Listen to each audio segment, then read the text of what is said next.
বাংলাদেশের কিছু মুসলমান লেখক ও সাহিত্যিক বিখ্যাত বনে যাওয়া সত্ত্বেও তারা স্বঘোষিত নাস্তিক হিসেবে পরিচয় দিয়েছেন।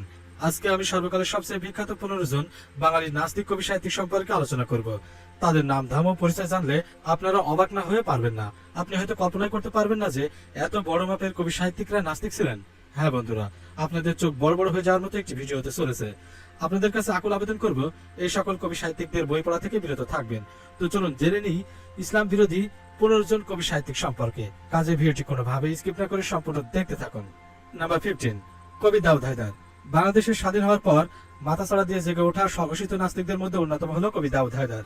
তার কবিতাগুলো অশ্লীলতা ও গালাগালিতে ঠাসা। তার লেখা জন্মই আমার আজন্ম পাপ বইয়ের একটি কবিতার কয়েকটি লাইন এমন ছিল: শালা শুয়োরের বাচ্চা, কোথায় যাও হে, আমরাই পাপীরে হারামজাদা। অন্য এক জায়গায় আলেমদের উদ্দেশ্য করে তিনি বলেছিলেন, মাথায় টুপি মুখে দাড়ি, আননে কি রূপের বাহার, এখনই প্রসাবে ভরে দেব তার মুখ, নাওজিবিল্লাহ। এমন কুরুচিপূর্ণ লেখা তিনি লিখেছেন। নাম্বার 14, শফিক রেহমান। বাংলাদেশে ভ্যালেন্টাইন ডে নামক বিজাতীয় সংস্কৃতির প্রবর্তক হলেন শফিক রেহমান। 1993 সালে এই নাস্তিক সর্বপ্রথম তার পত্রিকা যায় যায় দিনের মাধ্যমে এদেশে ভালোবাসা দিবসের প্রচলন শুরু করেন। শফিক রহমানকে বাংলাদেশের চটি সাহিত্যের জনক বলা হয়। অশ্লীলতার দিক দিয়ে হুমায়ুন আজাদও তার কাছে হার মেনেছে। শফিক মৌসাকের ঢিল নামক একটি সেমি চটি ম্যাগাজিনের সম্পাদক। এছাড়াও বাংলাদেশের লিপ টুগেদার ছড়িয়ে দেওয়ার পেছনে সবচেয়ে বেশি অবদান শফিক রহমানের। তার বিরুদ্ধে সমকামিতারও অভিযোগ রয়েছে। নাম্বার 13, ফরাদ মজহার। এই লিস্টে ওনার নাম দেখে অনেকে চমকে গেছেন, তাই না?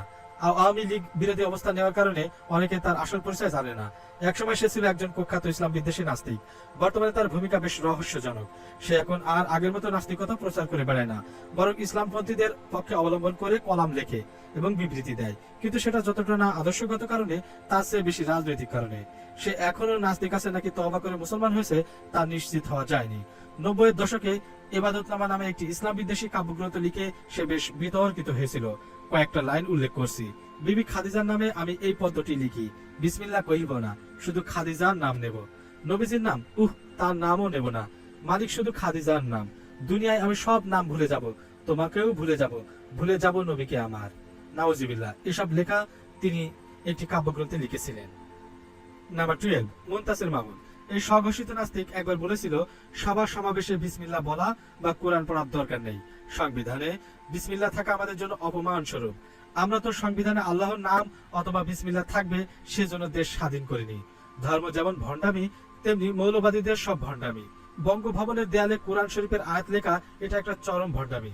মুনতাসির মামুনের দুঃসাহসী আরেকটা মন্তব্য, এদেশে একজন মুসলমানও যতদিন থাকবে ততদিন পর্যন্ত আমাদের সংগ্রাম চলবে। নাম্বার 11, সৈয়দ শামসুল হক। এটা আরেক উগ্র সেকুলার। অন্যান্য নাস্তিকের মতো এটাও ছিল নোংরামিতে সিদ্ধ হস্ত। তার একটা কবিতা হলো এরকম: যখন দুই স্তন মেলে ডেকে নিলে বুকের উপরে, স্বর্গের জঘন খুলে দেখালে, যে দীপ্তির প্রকাশ মুহূর্তেই ঘুচে গেল তৃষিতের অপেক্ষার ত্রাস। আরেকটা কবিতা এরকম ছিল: শত বাধা সত্ত্বেও থামতে পারে না কামক পুরুষ, দুজনের দেহ ছিঁড়ে বের হয় দুধ পূর্ণিমা, আর তা নেমে আসে স্তনের চূড়ায়। যাদের সাহিত্যের ভাষা এমন নোংরা, তারা সেকুলার নাস্তিক হবে, এটাই স্বাভাবিক। এরা যদি নিজেকে মুসলমান দাবি করত, তাহলে সেটাই বরং আশ্চর্যের ব্যাপার হতো। নাম্বার 10, কবির চৌধুরী। চরমপন্থী এই নাস্তিক একবার বলেছিল, তোমরা আমার মরণের সময় মুহাম্মদের জ্বালাও পোড়াও এই কালেমা শোনাবে না, বরং রবীন্দ্রনাথের একটি সঙ্গীত আমাকে শোনাবে। এই উগ্র নাস্তিক মুক্তিযুদ্ধের বিরোধী ছিল এবং 71 সালে পাক সরকারের বিশ্বস্ত অনুসারী হিসেবে দায়িত্ব পালন করেছে। কিন্তু নাস্তিক হওয়ার কারণে আজ তার 7 খুন মাপ। মুক্তিযুদ্ধের চেতনাধারীরা আজ তাকে মাথায় তুলে নাচে। সংবিধানে বিসমিল্লাহ রাখার ব্যাপারেও কবি চৌধুরী আপত্তি তুলেছিল। নাম্বার 9, সুলতানা কামাল। জন্মসূত্রে মুসলমান হলেও বিয়ে করেছে শ্রী সুপ্রিয় চক্রবর্তী নামে এক হিন্দুকে। কপালে সবসময় একটা ট্রেডমার্ক টিপ থাকে। সংবিধান থেকে বিসমিল্লাহ ও রাষ্ট্র ধর্ম ইসলাম তুলে দেওয়ার জন্য বহু বছর ধরে চেষ্টা করে যাচ্ছে এই কুখ্যাত সেকুলার। ইসলাম বিদ্বেষী নাস্তিকদের প্রতি সে প্রকাশ্য সমর্থন দিয়ে থাকে। আসিফ মহিউদ্দিন নামক উগ্র নাস্তিককে ইসলাম অবমাননার অভিযোগে যখন ডিবি পুলিশ গ্রেফতার করেছিল, তখন সে আসিফকে ছাড়ানোর চেষ্টা করেছিল। সারা রাত থানা অবস্থান করে নাস্তিক আসিফকে নৈতিক সমর্থন দিয়েছিল। তসলিমা নাসরিন, তাকে চেনে না এমন লোক খুব কমই আছে। তার একটি বিখ্যাত উক্তি, পুরুষরা যেমন গরম লাগলে খালি গায়ে ঘুরে বেড়ায়, নারীরাও তেমনি খালি গায়ে ঘুরে বেড়াবে, তাদের স্থান সবাই দেখবে। লেখক ইমদাদুল হক মিলন, সুনীল গঙ্গোপাধ্যায়, রুদ্র মোহাম্মদ, সৈয়দ শামসুল হক, মিনার মাহমুদ সহ আরো অসংখ্য পুরুষ বৈধ অবৈধভাবে তাকে ভোগ করেছে বলে তসলিমা তার আত্মজীবনীতে অভিযোগ করেছে।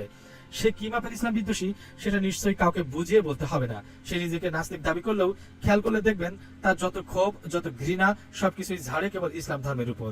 সনাতন ধর্ম কিংবা খ্রিস্ট ধর্ম অথবা ইহুদিদের নিয়ে তার কোনো মাথা ব্যথা তেমন চোখেই পড়ে না। নাম্বার 5, কবি শামসুর রহমান। শামসুর রহমানের একটি কুখ্যাত উক্তি, আজানের ধ্বনি বিশ্বের খদ্দের ডাকাত ধ্বনির মতো মনে হয়। নাউজুবিল্লাহ। এই একটা উক্তিই প্রমাণ করে শামসুর রহমান কি পরিমাণ ইসলাম বিদ্বেষী ছিল।